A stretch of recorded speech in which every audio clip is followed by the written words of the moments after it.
ವೀಕ್ಷಕರೇ, ವೃಷಭ ರಾಶಿಯವರಿಗೆ ಗುರು ಸಂಚಾರದ ಯೋಗ ಯಾವ ಪ್ರಕಾರದಲ್ಲಿದೆ ಅಂದ್ರೆ ಜೂನ್ 2ನೇ ತಾರೀಕಿನಿಂದ ಮಿಥುನ ರಾಶಿಯಿಂದ ಕಟಕ ರಾಶಿಗೆ ಪ್ರವೇಶ ಮಾಡ್ತಾ ಇರತಕ್ಕಂತ ಗುರು ಈ ಒಂದು ವರ್ಷದ ಸಂಪೂರ್ಣವಾಗಿರತಕ್ಕಂತ ಪ್ರಭಾವ ನಿಮ್ಮ ಜೀವನದಲ್ಲಿ ಹೇಗಾಗತ್ತೆ.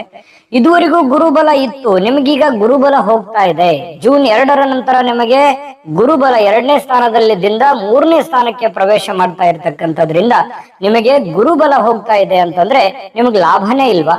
ಹಾಗಿದ್ರೆ ಏನೆಲ್ಲ ಸವಾಲುಗಳಿದೆ, ಏನೆಲ್ಲ ಲಾಭಗಳಿದೆ, ಗ್ರಹಗಳ ಚಲನೆ ಹೇಗಿರುತ್ತೆ, ಹಣಕಾಸಿನ ಸ್ಥಿತಿ, ವೃತ್ತಿ ಜೀವನ ಮತ್ತು ಲಾಭದ ವೃತ್ತಿಗಳು ಯಾವುದು, ಎಚ್ಚರಿಕೆಯ ವೃತ್ತಿಗಳು ಯಾವುದು, ಆರೋಗ್ಯ ಹೇಗಿರುತ್ತೆ, ವಿದ್ಯಾಭ್ಯಾಸ ಹೇಗಿರುತ್ತೆ, ಬಂಧು ಮಿತ್ರರ ಒಂದು ಫಲ ಹೇಗಿರುತ್ತೆ, ದಾಂಪತ್ಯ ಜೀವನ ಯಾವ ತರ ಇರುತ್ತೆ, ಪ್ರಯಾಣ ಇದೆಯಾ, ಹೊಸ ವಸ್ತು ಖರೀದಿ ಯೋಗ ಇದೆಯಾ, ಸಾರ್ವಜನಿಕ ಜೀವನ ಯಾವ ತರ ಇರುತ್ತೆ, ಈ ವರ್ಷದ ಎಚ್ಚರಿಕೆಗಳು ಯಾವುದು, ಮುಖ್ಯವಾಗಿ ಈ ವರ್ಷದಲ್ಲಿ ಪ್ರಮುಖವಾದ ಎಚ್ಚರಿಕೆಗಳು ಯಾವುದು, ಜೊತೆಗೆ ಪರಿಹಾರಗಳು ಯಾವುದು ಅನ್ನುವಂತಹ ಇಷ್ಟೆಲ್ಲ ಅದ್ಭುತವಾದಂತ ಮಾಹಿತಿ ಈ ವಿಡಿಯೋದಲ್ಲಿ ತಾವು ತಿಳಿದುಕೊಳ್ತಾ ಇರತಕ್ಕಂಥದ್ದು. ಮತ್ತೆ ತಡ ವಿಡಿಯೋ ಸ್ಟಾರ್ಟ್ ಮಾಡೋಣ.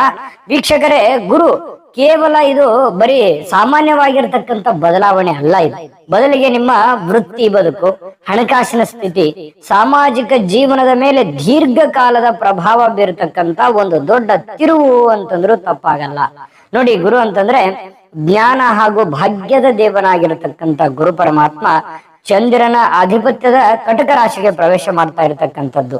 ಈ ಸಂಚಾರ ನಿಮ್ಮ ಧೈರ್ಯ ಮತ್ತು ನಿಮ್ಮ ಸಾಹಸ, ಕೆಲವೊಮ್ಮೆ ನಿಮ್ಮ ಸಾಹಸ ಪ್ರವೃತ್ತಿಗಳನ್ನ ಜಾಗೃತಗೊಳಿಸ್ತಕ್ಕಂತಹ ಒಂದು ಸಂದರ್ಭ ಅಂತ ಹೇಳ್ಬೋದು.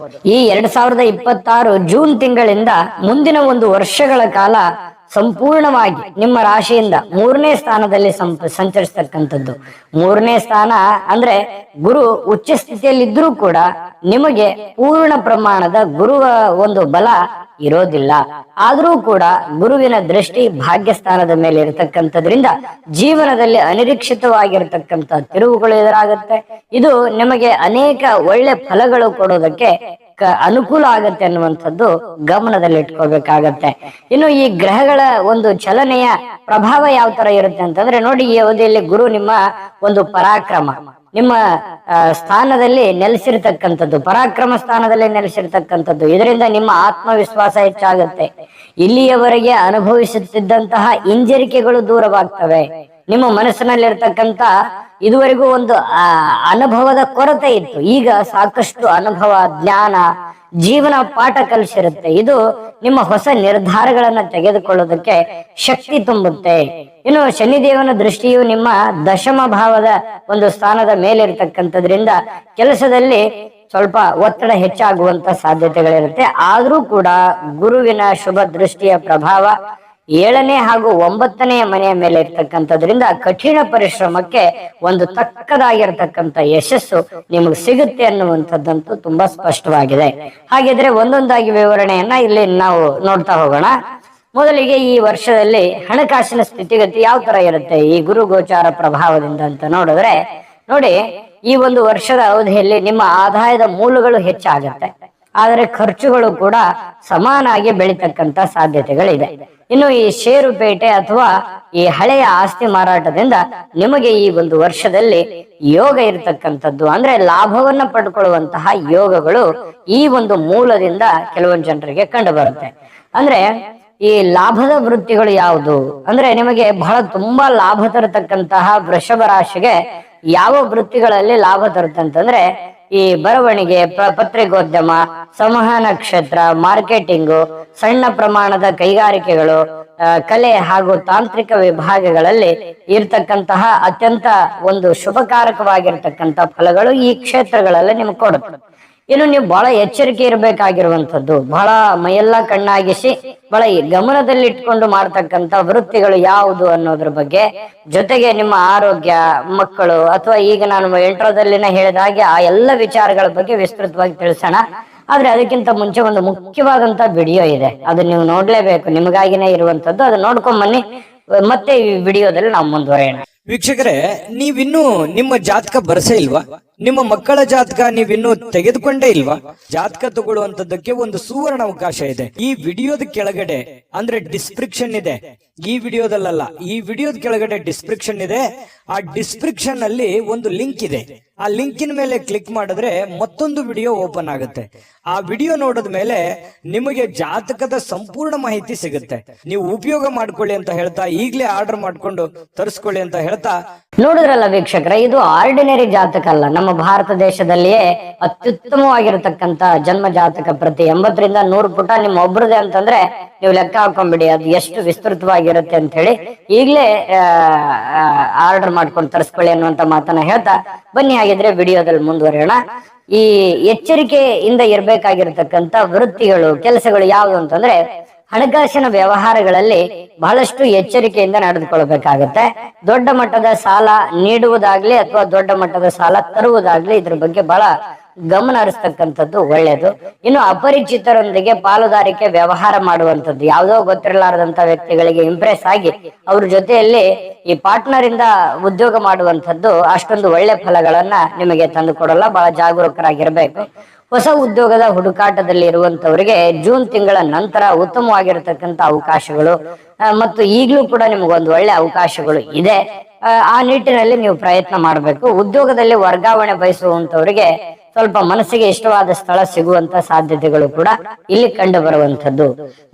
ಇನ್ನು ಆರೋಗ್ಯ ವಿಚಾರಕ್ಕೆ ಸಂಬಂಧಪಟ್ಟಂತಹ ಈ ಒಂದು ವರ್ಷದ ಗುರುವಿನ ಪ್ರಭಾವ ನಿಮ್ಮ ಮೇಲೆ ಯಾವ ತರ ಇರುತ್ತೆ ಅಂತಂದ್ರೆ, ಆರೋಗ್ಯದ ವಿಚಾರದಲ್ಲಿ ಈ ವರ್ಷ ಮಿಶ್ರ ಫಲ ಇರುತ್ತೆ. ಈ ಕಿವಿಗೆ ಸಂಬಂಧಿಸಿರ್ತಕ್ಕಂತ ಸಮಸ್ಯೆಗಳು, ಗಂಟಲಿಗೆ ಸಂಬಂಧಿಸಿರ್ತಕ್ಕಂತ ನೋವಿನಂತ ಸಮಸ್ಯೆಗಳು ಅಥವಾ ಭುಜದ ನೋವುಗಳು ನಿಮ್ಮನ್ನ ಸ್ವಲ್ಪ ಮಟ್ಟಿಗೆ ಕಾಡುವಂತಹ ಸಾಧ್ಯತೆಗಳಿರುತ್ತೆ. ಅತಿಯಾದ ಕೆಲಸದ ಒತ್ತಡ, ನಿದ್ರಾಹೀನತೆ ಕಾಣಿಸಿಕೊಳ್ತಕ್ಕಂಥದ್ದು. ಪ್ರತಿದಿನ ಯೋಗ ಹಾಗೂ ಪ್ರಾಣಾಯಾಮ ಮಾಡತಕ್ಕಂಥದ್ರಿಂದ ಆರೋಗ್ಯದಲ್ಲಿ ಚೇತರಿಕೆ ಕಾಣುವಂತಹ ಸಾಧ್ಯತೆಗಳಿದೆ. ಈ ಆಹಾರ ಕ್ರಮದಲ್ಲಿ ಶಿಸ್ತನ್ನ ಕಾಪಾಡ್ಕೊಳ್ಬೇಕಾಗತ್ತೆ. ಅಂದ್ರೆ ಕರೆಕ್ಟ್ ಯಾವಾಗ ಟಿಫಿನ್ ಮಾಡ್ಬೇಕು ಅವಾಗ್ಲೇ ಮಾಡ್ಕೋಬೇಕು. ಊಟದ ಟೈಮಿಗೆ ಊಟ ಮಾಡ್ಕೋಬೇಕು. ಕರೆಕ್ಟ್ ಆಗಿ ಒಂದು ಟೈಮ್ ಟೇಬಲ್ ಅನ್ನ ಸೆಟ್ ಮಾಡ್ಕೋಬೇಕು. ಸಮಯವನ್ನ ತಪ್ಪಿಸ್ಲಿಕ್ಕೆ ಹೋಗ್ಬೇಡಿ. ಆರೋಗ್ಯದ ಕಡೆ ಗಮನ ಕೊಡಿ. ಇನ್ನು ಈ ಮಕ್ಕಳು ಮತ್ತು ವಿದ್ಯಾಭ್ಯಾಸ, ನಿಮ್ಮ ವಿದ್ಯಾಭ್ಯಾಸ ಅಥವಾ ನಿಮ್ಮ ಮದುವೆ ಆಗಿ ಮಕ್ಕಳಿದ್ರೆ ನಿಮ್ಮ ಮಕ್ಕಳ ವಿದ್ಯಾಭ್ಯಾಸ ಹೇಗಿರುತ್ತೆ ನೋಡಿ. ವಿದ್ಯಾರ್ಥಿಗಳಿಗೆ ಈ ಅವಧಿಯಲ್ಲಿ ನೀವು ವಿದ್ಯಾರ್ಥಿಗಳಾಗಿದ್ರೆ ಸವಾಲುಗಳಿಂದ ಕೂಡಿದ್ರು ಕೂಡ ಯಶಸ್ಸು ನಿಮ್ಗೆ ಸಿಗುತ್ತೆ. ಸ್ಪರ್ಧಾತ್ಮಕ ಪರೀಕ್ಷೆಗಳಿಗೆ ತಯಾರಿ ನಡೆಸುವಂತವರಿಗೆ ಗುರುವಿನ ಅನುಗ್ರಹ ನಿಮಗೆ ಒಳ್ಳೆಯ ಫಲಿತಾಂಶಗಳು ಸಿಗುವಂತದ್ದು. ಇನ್ನು ವಿದೇಶಿ ಶಿಕ್ಷಣದ ಹಂಬಲ ಇರತಕ್ಕಂಥವರಿಗೆ ಪ್ರಯತ್ನ ಪಟ್ರೆ ಮುಂದುವರಿಬಹುದು. ಇದು ಸೂಕ್ತವಾಗಿರ್ತಕ್ಕಂಥ ಸಮಯ ಅಂತ ಹೇಳ್ಬೋದು.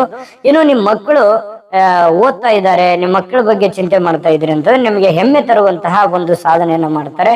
ಅವರ ಕೌಶಲ್ಯ ಅಭಿವೃದ್ಧಿಗೆ ನೀವು ಮಾಡ್ತಕ್ಕಂತ ಹೂಡಿಕೆ ಭವಿಷ್ಯದಲ್ಲಿ ಒಂದು ಒಳ್ಳೆ ಫಲ ಸಿಗುವಂತಹ ಸಾಧ್ಯತೆಗಳು ಕಂಡು ಬರುತ್ತೆ. ಇನ್ನು ನಿಮಗೆ ಈ ಒಂದು ವರ್ಷದಲ್ಲಿ ಬಂಧು ಮಿತ್ರರು, ಜನಸಂಪರ್ಕ ಹೇಗಿರುತ್ತೆ, ಸಾಮಾಜಿಕವಾಗಿ ನಿಮ್ಮ ವರ್ಚಸ್ಸು ವೃದ್ಧಿ ಆಗುತ್ತೆ, ಹೊಸ ಸ್ನೇಹಿತರ ಪರಿಚಯ ಆಗುತ್ತೆ, ಅವರಿಂದ ಭವಿಷ್ಯದಲ್ಲಿ ಒಳ್ಳೆ ಸಹಾಯ ನಿಮಗೆ ಸಿಗುವಂತ ಸಾಧ್ಯತೆ ಇದೆ. ಸಣ್ಣ ಪುಟ್ಟ ಪ್ರವಾಸಗಳು ಕೂಡ ನಿಮ್ಮನ್ನ ಈ ಒಡನಾಟಗಳನ್ನ ಗಟ್ಟಿಗೊಳಿಸ್ತಕ್ಕಂಥದ್ದು. ಸಹೋದರ ಸಹೋದರಿಯರೊಂದಿಗೆ ಸಣ್ಣ ಪುಟ್ಟ ಭಿನ್ನಾಭಿಪ್ರಾಯಗಳು ಕೂಡಿ ಬರ್ತವೆ. ಅದನ್ನ ಸ್ವಲ್ಪ ಮಾತನಾಡುವಾಗ ಸಮಯದ ಮೇಲೆ ಸ್ವಲ್ಪ ಅಥವಾ ಸಂದರ್ಭಗಳನ್ನ ಅರ್ಥ ಮಾಡ್ಕೊಂಡು ಮಾತಾಡಿದ್ರೆ ಇನ್ನು ಒಳ್ಳೆಯದು. ಕಠಿಣ ಸಮಯದಲ್ಲಿ ಈ ಆಪ್ತ ಮಿತ್ರರು ನಿಮ್ಮ ಬೆನ್ನಿಗೆ ನಿಲ್ಲುವಂತಹ ಸನ್ನಿವೇಶಗಳು ಕಂಡು ಬರುತ್ತೆ. ಇನ್ನು ನಿಮ್ಮ ದಾಂಪತ್ಯ ಜೀವನ ಯಾವ ತರ ಇರುತ್ತೆ ನೋಡಿ. ದಾಂಪತ್ಯದಲ್ಲಿ ಸುಖ ಶಾಂತಿ ನೆಲೆಸಿರ್ತಕ್ಕಂಥದ್ದು ನೋಡಿ. ಸಂಗಾತಿಯೊಂದಿಗೆ ಇದ್ದಿರತಕ್ಕಂತ ಸಣ್ಣ ಪುಟ್ಟ ಮನಸ್ತಾಪಗಳು ಗುರುವಿನ ದೃಷ್ಟಿಯಿಂದ ದೂರವಾಗ್ತಕ್ಕಂಥದ್ದು. ಕುಟುಂಬದಲ್ಲಿ ಒಂದು ಶುಭ ಸಂದರ್ಭಗಳು, ಶುಭ ಸಮಾರಂಭಗಳು ನಡೆಯುವಂತಹ ಯೋಗಗಳು ಕಂಡು ಬರುವಂತದ್ದು. ಅವಿವಾಹಿತರಿಗೆ ವಿವಾಹದ ಸಂಬಂಧಗಳು ಕೂಡಿ ಬರುವಂತಹ ಸಾಧ್ಯತೆ ಇದೆ. ಈ ಸಂಗಾತಿ ಹೆಸರಿನಲ್ಲಿ ಮಾಡುವಂತಹ ಹೂಡಿಕೆಗಳು ನಿಮಗೆ ಲಾಭವನ್ನ ತಂದು ಕೊಡುವಂತ ಸಾಧ್ಯತೆ ಇದೆ. ಮತ್ತು ಈ ಒಂದು ವರ್ಷದಲ್ಲಿ ಪ್ರಯಾಣದ ಬಗ್ಗೆ ಹೇಗಿದೆ ನೋಡಿ. ಈ ವರ್ಷದಲ್ಲಿ ಕಿರು ಪ್ರಯಾಣಗಳು ಅಧಿಕವಾಗಿರತಕ್ಕಂಥದ್ದು. ಉದ್ಯೋಗದ ನಿಮಿತ್ತ ಆಗಿರ್ಬೋದು, ಅಧಿಕ ಅನಿರೀಕ್ಷಿತವಾದಂತಹ ಪ್ರಯಾಣಗಳು ಎದುರಾಗುವಂಥದ್ದು. ಯಾತ್ರಾ ಸ್ಥಳಗಳಿಗೆ ಭೇಟಿ ನೀಡುವಂತಹ ಹಂಬಲ ನಿಮಗೆ ಈಡೇರುವಂತಹ ಸಾಧ್ಯತೆ ಇದೆ. ಪ್ರಯಾಣದ ಸಮಯದಲ್ಲಿ ನಿಮ್ಮ ದಾಖಲೆಗಳು ಅಥವಾ ವಸ್ತುಗಳ ಬಗ್ಗೆ ಹೆಚ್ಚಿನ ಗಮನ ಇಟ್ಕೋಬೇಕಾಗತ್ತೆ. ಅವು ಕಳುವಾಗ್ಬೋದು, ಮಿಸ್ ಆಗ್ಬೋದು, ಅದರಿಂದ ಸಮಸ್ಯೆಗಳು ಉಂಟಾಗ್ಬೋದು. ಸ್ವಲ್ಪ ಇದನ್ನ ಎಚ್ಚರಿಕೆಯಿಂದ ನೀವು ನೋಡ್ಕೋಬೇಕಾಗತ್ತೆ. ಇನ್ನು ಹೊಸ ವಸ್ತುಗಳು ಖರೀದಿ ಬಗ್ಗೆ ಹೇಗಿದೆ ಈ ವರ್ಷದಲ್ಲಿ ನೋಡಿ. ಗೃಹ ಉಪಯೋಗಿ ಉಪಕರಣಗಳು ಅಥವಾ ಎಲೆಕ್ಟ್ರಾನಿಕ್ ವಸ್ತುಗಳು ಖರೀದಿಗೆ ಇದು ಸಕಾಲವಾಗಿರುವಂತದ್ದು. ಭೂಮಿ ಅಥವಾ ಮನೆ ಆಸ್ತಿ ಖರೀದಿ ಇಂತಹ ಮಾತುಕತೆಗಳು ಅಂತಿಮ ಹಂತಕ್ಕೆ ತಲುಪುವಂತಹ ಸಂದರ್ಭಗಳು ಕಂಡು ಬರುತ್ತೆ. ಹೊಸ ವಾಹನ ಖರೀದಿಸ್ತಕ್ಕಂತ ನಿಮ್ಮ ಕನಸು ಈ ಅವಧಿಯಲ್ಲಿ ನನಸಾಗುವಂತಹ ಸಂದರ್ಭಗಳು ಕೂಡ ಇದೆ. ಆದ್ರೆ ಯಾವುದೇ ಆಸ್ತಿ ಖರೀದಿಸುವ ಮುನ್ನ ಈ ಕಾನೂನಿನ ಸಲಹೆ ಅಥವಾ ನಿಮ್ಮ ಹಣಕಾಸಿನ ಸ್ಥಿತಿಗತಿಗಳನ್ನ ನೋಡ್ಕೊಂಡು ಮಾಡಿದ್ರೆ ಇನ್ನೂ ಒಳ್ಳೆ ಫಲಗಳು, ಒಳ್ಳೆ ಲಾಭಗಳು ನಿಮಗೆ ಸಿಗುವಂತದ್ದು. ಇನ್ನು ಸಾರ್ವಜನಿಕ ಜೀವನ ಯಾವ ತರ ಇರುತ್ತೆ ಈ ಒಂದು ವರ್ಷದಲ್ಲಿ ಅಂತಂದ್ರೆ, ಸಮಾಜದಲ್ಲಿ ನಿಮ್ಮ ಗೌರವ ಮತ್ತು ಪ್ರತಿಷ್ಠೆ ಹೆಚ್ಚಾಗುವಂಥದ್ದು. ಸಾರ್ವಜನಿಕ ಸ್ಥಳಗಳಲ್ಲಿ ನಿಮ್ಮ ನಾಯಕತ್ವಕ್ಕೆ ಒಂದು ಮನ್ನಣೆ ಅನ್ನುವಂಥದ್ದು ಸಿಗುತ್ತೆ. ನೀವು ನೀಡುವಂತಹ ಸಲಹೆಗಳನ್ನ ಜನರು ಗಂಭೀರವಾಗಿ ಪರಿಗಣಿಸುವಂತಹ ಸಾಧ್ಯತೆಗಳು ಕಂಡುಬರುತ್ತೆ. ಧಾರ್ಮಿಕ ಹಾಗೂ ಸಾಮಾಜಿಕ ಕಾರ್ಯಗಳಲ್ಲಿ ನೀವು ಸಕ್ರಿಯವಾಗಿ ಪಾಲ್ಗೊಳ್ಳುವಂತಹ ಸನ್ನಿವೇಶಗಳು, ಜನಗಳ ಮಧ್ಯದಲ್ಲಿ ಒಂದು ಒಳ್ಳೆ ರೀತಿಯಲ್ಲಿ ಕಮ್ಯುನಿಕೇಶನ್ ತುಂಬಾ ಚೆನ್ನಾಗಿರುತ್ತೆ ಅನ್ನುವಂಥದ್ದು ಗಮನದಲ್ಲಿ ಇಟ್ಕೋಬೇಕು. ಇನ್ನು ಈ ಒಂದು ವರ್ಷದಲ್ಲಿ ನೀವು ಎಚ್ಚರಿಕೆಯನ್ನ ಗಮನದಲ್ಲಿಟ್ಕೋಬೇಕಾಗಿರುವಂತಹ ಈ ವರ್ಷದ ಎಚ್ಚರಿಕೆಗಳು ಯಾವುದು? ಪ್ರಮುಖವಾಗಿರತಕ್ಕಂತಹ ಈ 4 ಎಚ್ಚರಿಕೆಗಳ ಬಗ್ಗೆ ನೀವು ಗಮನದಲ್ಲಿ ಇಟ್ಕೋಬೇಕಾಗುತ್ತೆ. ಈ 4 ಎಚ್ಚರಿಕೆ ನೀವು ಗಮನದಲ್ಲಿ ಇಟ್ಕೊಂಡ್ರೆ ಈ ಒಂದು ವರ್ಷದಲ್ಲಿ ನಿಮಗೆ ಅತ್ಯಂತ ಲಾಭದಾಯಕವಾದಂತಹ ಫಲ ಸಿಗುತ್ತೆ ಅನ್ನುವಂಥದ್ದು ಗಮನದಲ್ಲಿ ಇಟ್ಕೋಬೇಕು. ಯಾವುದು ಅಂತಂದ್ರೆ, ಮೊದಲನೇ ಎಚ್ಚರಿಕೆ, ಸಹೋದರರು ಅಥವಾ ಬಂಧು ಬಾಂಧವರೊಂದಿಗೆ ಅನಗತ್ಯವಾಗಿರತಕ್ಕಂತ ವಾದವನ್ನ ಮಾಡುವಂಥದ್ದು ಬೇಡ. ನಿಮ್ಮ ಭಾವನೆಗಳಲ್ಲಿ ನೋವುಗಳಿರುತ್ತೆ, ನಿಮ್ಮ ಮನಸ್ಸಿನ ಒಂದು ಭಾವನೆಗಳನ್ನ ಅವರು ಅರ್ಥ ಮಾಡ್ಕೊಂಡಿಲ್ಲ ಅನ್ನೋದ್ರ ಬಗ್ಗೆ ನಿಮಗೆ ಒಂದಿಷ್ಟು ಅಸಮಾಧಾನ ಇರುತ್ತೆ. ಆದ್ರೆ ಅದನ್ನ ತೋರ್ಪಡಿಸ್ಲಿಕ್ಕೆ ಹೋಗ್ಬೇಡಿ. ಅದನ್ನ ಹೇಳ್ಕೊಂಡ್ರೆ ಅಪಾರ್ಥ ತಿಳ್ಕೊಬಹುದು, ಮನಸ್ತಾಪಗಳಾಗ್ಬೋದು, ಕದನ ಆಗ್ಬೋದು, ಕಲಹ ಆಗ್ಬೋದು, ಬಂಧು ಬಾಂಧವರ ಮಧ್ಯದಲ್ಲಿ ಬಿರುಕುಂಟಾಗುವಂತ ಸಾಧ್ಯತೆಗಳಿರ್ತದೆ. ಹಾಗಾಗಿ ಏನೇ ತರದ ನೋವುಗಳಿರ್ಲಿ, ಸುಖಾನೇ ಇರ್ಲಿ, ದುಃಖಾನೇ ಇರ್ಲಿ, ಒಳ್ಳೇದೇ ಇರ್ಲಿ, ಕೆಟ್ಟದೇ ಇರ್ಲಿ, ನಿಮ್ಮ ಮನಸ್ಸಿನಲ್ಲೇ ಇಟ್ಕೊಂಡು ನೀವು ಮುಂದೆ ಹೋಗುವಂತದ್ರಿಂದ ನಿಮ್ಗೆ ಒಳ್ಳೆ ಲಾಭ ಇದೆ ಅನ್ನುವಂಥದ್ದು ನೀವು ಗಮನದಲ್ಲಿ ಇಟ್ಕೋಬೇಕಾಗತ್ತೆ. ಇನ್ನು ಆತುರದ ನಿರ್ಧಾರಗಳಿಂದ ಹಣಕಾಸಿನಿಂದ ನಷ್ಟವಾಗುವಂತಹ ಸಾಧ್ಯತೆಗಳಿದೆ. ನೀವು ದುಡುಕಿ ತೆಗೆದುಕೊಳ್ಳುವಂತ ನಿರ್ಧಾರಗಳು, ಆತುರದಿಂದ ತೆಗೆದುಕೊಳ್ಳುವಂತ ನಿರ್ಧಾರಗಳು ನಿಮಗೆ ಅತಿಯಾದಂತಹ ಆತ್ಮವಿಶ್ವಾಸ ಇದು ಬೇಡ. ಯಾಕಂತಂದ್ರೆ ಇದರಿಂದ ನಿಮಗೆ ನಷ್ಟ ಆಗುವಂತ ಸಾಧ್ಯತೆಗಳು ಕಂಡು ಬರ್ತಾ ಇರತಕ್ಕಂಥದ್ದು. ಮತ್ತು ಮೂರನೇ ಎಚ್ಚರಿಕೆ ಏನಂತಂದ್ರೆ, ನಾನು ಮಾಡೇ ಮಾಡ್ತೀನಿ, ಗೆದ್ದೇ ಗೆಲ್ತೀನಿ, ಹುಂಬುತನ. ಯಾಕಂತಂದ್ರೆ ಅವ್ರು ಯಾರೋ ಒಂದ್ ಮಾಡಿದ್ದಾರೆ, ಇನ್ ಯಾರನ್ನೋ ಕಾಂಪಿಟೇಷನ್ ಇಟ್ಕೊಂಡು ಮತ್ತೆ ಯಾವ್ದೋ ಒಂದು ನಿರ್ಧಾರ ತಗೊಂಡ್ಬಿಡೋದು ಬೇಡ. ಅದು ನಿಮಗೆ ಆರ್ಥಿಕವಾಗಿ, ಮಾನಸಿಕವಾಗಿ ತೊಂದರೆಯನ್ನ ಅನುಭವಿಸುವಂತ ಸಾಧ್ಯತೆಗಳಿರುತ್ತೆ. ಬೇರೆಯವ್ರ ಕಾಂಪಿಟೇಷನ್ಗಂತೂ ಮೊದಲೇ ಇಳಿಬೇಡಿ. ನೀವಾಯ್ತು, ನಿಮ್ ಕೆಲಸ ಆಯ್ತು, ಮಾಡ್ತಾ ಹೋಗಿ. ಎಲ್ರೂ ಸೈಡ್ ಲೈನ್ ಆಗ್ತಾರೆ, ಪ್ರಯತ್ನವನ್ನ ಮುಂದುವರಿಸಿ. ಇನ್ನು 4ನೇ ಎಚ್ಚರಿಕೆ ಯಾವ್ದು ಅಂತಂದ್ರೆ, ಸೋಮಾರಿತನ ಬಿಟ್ಟು ಶ್ರಮ ವಹಿಸ್ಬೇಕು. ಯಾಕಂತಂದ್ರೆ ನೀವು ಮನಸ್ಸು ಕೊಟ್ಟು ಕೆಲಸ ಮಾಡ್ತಾ ಇದ್ರಿ ಅಂತಂದ್ರೆ 4 ಜನ ಮಾಡೋ ಕೆಲಸ ಒಬ್ರೇ ಮಾಡ್ಬಿಡ್ತೀರಿ. ಕೆಲವೊಮ್ಮೆ ಏನಾಗತ್ತೆ, ನೀವೇನಾದ್ರೂ ಈ ಮೊಬೈಲ್ ನೋಡ್ತಾ, ರೀಲ್ಸ್ ನೋಡ್ತಾ, ಅಥವಾ ಬೇಡ ಅಂತ ಅನಿಸ್ಬಿಡ್ತು, ಅಥವಾ ನೀವು ಅದ್ರ ಬಗ್ಗೆ ಮನಸ್ಸು ಮಾಡ್ಲಿಲ್ಲ ಅಂತಂದ್ರೆ ಯಾರು ಹೇಳಿದ್ರು ಕೇಳಲ್ಲ. ಮತ್ತೆ ಪ್ರಾರಂಭದಲ್ಲಿ ತುಂಬಾ ಹುರುಪಿರುತ್ತೆ, ಉಲ್ಲಾಸ ಇರುತ್ತೆ. ಆದ್ರೆ ಅದರ ಅಂತ್ಯದಲ್ಲಿ ಆ ಒಂದು ಹುರುಪು ಉಲ್ಲಾಸ ಕಂಡು ಬರಲ್ಲ. ಇದು ನಿಮಗೆ ಒಂದು ಮೈನಸ್ ಪಾಯಿಂಟ್ ಆಗ್ಬೋದು. ಇದು ನಿಮ್ಮ ಬಿಗ್ಗೆಸ್ಟ್ ನ್ಯೂನ್ಯತೆಗಳಾಗ್ಬೋದು. ಇದು ನಿಮ್ಮ ಯಶಸ್ಸಿಗೆ ಅಡ್ಡಿಗಾಲ ಆಗಿರ್ಬಹುದು. ಹಾಗಾಗಿ ನಿಮ್ಮಲ್ಲಿ ಏನಾದ್ರೂ, ಎಲ್ರಿಗೂ ಇರುತ್ತೆ ಅಂತಲ್ಲ, ಕೆಲವೊಂದು ಜನರಿಗೆ ಇಂಥ ಸಂದರ್ಭಗಳು ಇರೋದ್ರಿಂದ ಬಹಳಷ್ಟು ಜನ ಜೀವನದಲ್ಲಿ ಕಷ್ಟ ನಷ್ಟಗಳು, ತೊಂದರೆ ತಾಪತ್ರಗಳು, ಫೇಲ್ಯೂರ್ ಅನ್ನ ಅನುಭವಿಸಿರುವಂತ ಸಾಧ್ಯತೆ ಇರುತ್ತೆ. ಇದ್ರ ಬಗ್ಗೆ ನೀವು ಬಹಳಷ್ಟು ಗಮನವನ್ನ ಹರಿಸಿದ್ರೆ ಒಳ್ಳೇದು. ಇನ್ನು ಈ ಒಂದು ವರ್ಷದಲ್ಲಿ ಗುರುಬಲ ಇಲ್ಲದೆ ಇದ್ರೂ ಕೂಡ ಒಳ್ಳೆ ಫಲ ಇದೆ. ಆದ್ರೆ ಗುರುವಿನ ಪ್ರಭಾವ ವೃದ್ಧಿ ಮಾಡೋದಕ್ಕಾಗಿನೇ ನಿಮಗೆ ಅದ್ಭುತವಾದಂತ ಒಂದು ಪರಿಹಾರ ಇದೆ. ಎಷ್ಟು ನಿಮಗೆ ಉಪಯೋಗ ಆಗತ್ತೆ ಅಂತಂದ್ರೆ ನಿಮಗೆ ಬಹಳಷ್ಟು ಅನುಕೂಲಕರ ಆಗತ್ತೆ ಈ ಒಂದು ಪರಿಹಾರದಿಂದ. ಆ ಪರಿಹಾರವನ್ನ ತಿಳಿಸೋದಕ್ಕಿಂತ ಮುಂಚೆ ನಿಮಗೆ ಈ ವಿಡಿಯೋ ಹೇಗೆ ಅನಿಸ್ತು, ನಿಮ್ಮ ಅಮೂಲ್ಯ ಅಭಿಪ್ರಾಯ ನಮಗೆ ಕಮೆಂಟ್ ಮಾಡೋದ್ರ ಮೂಲಕ ತಿಳಿಸ್ಬೇಕು. ಯಾಕಂತಂದ್ರೆ ನಿಮ್ಮ ಅಭಿಪ್ರಾಯ ನಮಗೆ ತುಂಬಾ ಮುಖ್ಯ. ಕಮೆಂಟ್ ಮಾಡಿ ನಿಮ್ಮ ಅಭಿಪ್ರಾಯವನ್ನು ತಿಳಿಸಿ. ಜೊತೆಗೆ ವಿಡಿಯೋ ಇಷ್ಟ ಆಗಿದ್ರೆ ಲೈಕ್ ಮಾಡಿ, ಶೇರ್ ಮಾಡಿ, ನಮ್ಮ ಚಾನಲ್ ಅನ್ನ ಸಬ್ಸ್ಕ್ರೈಬ್ ಮಾಡ್ಕೊಳ್ಳೋದನ್ನ ಮರಿಬೇಡಿ. ವಿಡಿಯೋ ಕೆಳಗಡೆ ಡಿಸ್ಕ್ರಿಪ್ಷನ್ ಅಲ್ಲಿ ಲಿಂಕ್ ಇದೆ, ಅಲ್ಲೂ ಕೂಡ ಈ ಗುರುಬಲದ ಬಗ್ಗೆ 12 ರಾಶಿಯವರ ವಿಡಿಯೋಗಳು ಸಿಗ್ತವೆ. ನಿಮ್ಗೆ ಇಷ್ಟವಾದಂತ ವಿಡಿಯೋವನ್ನ ನೋಡ್ಕೊಂಡು ತಿಳ್ಕೊಳ್ಳಿ. ಬನ್ನಿ, ಆಗಿದ್ರೆ ಈ ಒಂದು ವರ್ಷದಲ್ಲಿ ಪರಿಹಾರಗಳನ್ನ ಏನ್ ಮಾಡ್ಕೋಬೇಕು, ಬಹಳ ಮುಖ್ಯವಾದ ಪರಿಹಾರ ಏನ್ ಮಾಡ್ಕೋಬೇಕು ನೋಡಿ. ಪ್ರತಿ ಗುರುವಾರ ರಾಘವೇಂದ್ರ ಸ್ವಾಮಿಗಳ ಮಠಕ್ಕೆ ಭೇಟಿ ನೀಡಿ ದರ್ಶನ ಪಡಿತಕ್ಕಂಥದ್ದು ಬಹಳ ಒಳ್ಳೆ ಫಲ ಕೊಡುತ್ತೆ ನಿಮಗೆ. ರಾಘವೇಂದ್ರ ಸ್ವಾಮಿ ಸನ್ನಿಧಿಗೆ ಹೋಗ್ಬೇಕಂತೇನಿಲ್ಲ, ನಿಮ್ಮ ಪರಿಸರದ ಸುತ್ತಮುತ್ತ ಇರತಕ್ಕಂತ ರಾಘವೇಂದ್ರ ಸ್ವಾಮಿ ಮಠಕ್ಕೆ ಹೋಗಿ ದರ್ಶನವನ್ನ ನೀಡತಕ್ಕಂತ ಪ್ರಯತ್ನವನ್ನ ಮಾಡ್ಕೋಬೇಕು. ಇನ್ನು ಎರಡನೆಯದು, ಕಡಲೆ ಬೇಳೆಯನ್ನ ದಾನವನ್ನಾಗಿ ನೀಡತಕ್ಕಂಥದ್ದು ಅಥವಾ ಹಸುವಿಗೆ ತಿನ್ನಿಸುವಂಥದ್ದು ಅತ್ಯಂತ ಶುಭದಾಯಕವಾದ ಫಲ ನಿಮಗೆ ಸಿಗ್ತಾ ಇರತಕ್ಕಂಥದ್ದು.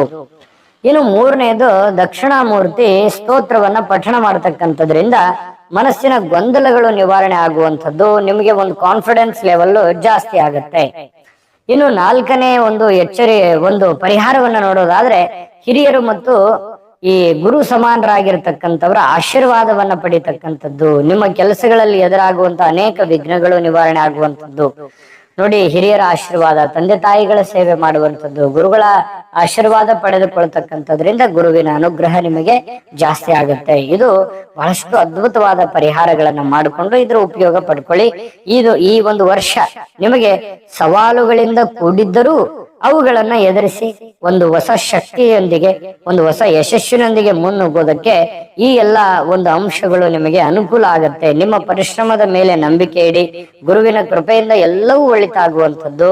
ಜೊತೆಗೆ ಈ ಒಂದು ವರ್ಷದಲ್ಲಿ ನಿಮ್ಮ ಮನೋಕಾಮನೆಗಳು, ನಿಮ್ಮ ಇಷ್ಟಾರ್ಥಗಳು ಎಲ್ಲವೂ ಸಿದ್ಧಿಸ್ಲಿ, ನಿಮಗೆ ಎಲ್ಲ ಸುಖ ಸಂತೋಷಗಳು ಸಿಗಲಿ. ತಾಯಿ ಅನ್ನಪೂರ್ಣೇಶ್ವರಿ ಸಕಲ ಅಷ್ಟೈಶ್ವರ್ಯಗಳನ್ನು ಕೊಟ್ಟು ಕರುಣಿಸ್ಲಿ ಅಂತ ಪ್ರಾರ್ಥನೆ ಮಾಡ್ಕೊಳ್ತಾ, ಸರ್ವೇ ಜನಃ ಸುಖಿನೋ ಭವಂತು.